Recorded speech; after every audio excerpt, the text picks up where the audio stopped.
ଭାଇ ତମେ ତ ଚାହିଁଦିନେ ଘର ପାଖରେ ବସି ପଖାଳ ଖାଇ ପାରିଥାନ୍ତ, ଏଠି ବାଡି ଭିତରେ ବିଲ ଭିତରେ ବସିକି ପଖାଳ ଖାଇବା କାରଣଟା କିସ? ବିଲରେ ମେନ୍ କଥା ହଉଛି ଘର ପାଖରେ ସମସ୍ତେ ଖାଉଛନ୍ତି। ହଉ ବାକି ରହିଲା ଚାକିରିଆ ପାଖରୁ କି ଆମର ରହିଲା ଅଲଗା ଚାକିରି ବାକିରି ଲୋକ, ମ୍ୟାନେଜମେଣ୍ଟ ଲୋକ, ସେମାନେ ହଉଛି କି ଘର ପାଖରେ। ଆମେ ମୂଲିଆ ଲୋକ ପରା, ଚାଷୀ ଲୋକ। ଆମେ ବିଲରେ ଖାଇବୁ। ବିଲରେ ଖାଇବା ଗୋଟେ ମାନେ ଅଲଗା, ଆଉ ତା ଟେଷ୍ଟ ଗୋଟେ ଅଲଗା। ଯେଉଁମାନେ ରେଷ୍ଟୁରାଣ୍ଟରେ ବସି ଖାଉଛନ୍ତି ତାଙ୍କ ପାଇଁ କିଛି ପଦେ କିଛି କୁହ।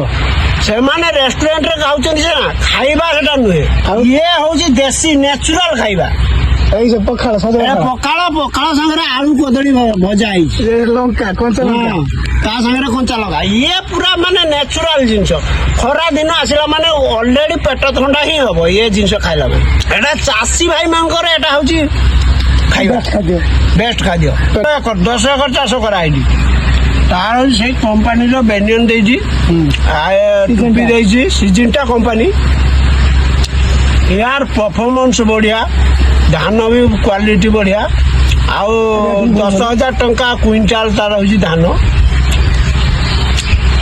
ଆଉ ଆମେ ଚାଷୀ ଲୋକ, ଆମେ ଯଦି ଚାଷ ନ କରିବା ତାହେଲେ ଚାକିରିଆ ଲୋକ କି ସେ ଖାଇବେ କ'ଣ? ଚାଷୀ ହଉଛି ବଡ, 1 ନମ୍ବର ଚାଷୀ ଯଦି ମରିଯିବ ତାହେଲେ ସମସ୍ତେ ମରିଯିବ। ଆମ ଦେଶର କହିବାକୁ ଗଲେ 2 ଜଣ ହଉଛି ମହାନ ଲୋକ, 2 ଜଣ କାଟାଗାରିର। ସିଏ ହଉଛି, ଇଏ ହଉଛି ଚାଷୀ, 2 ହଉଛି ଆର୍ମି।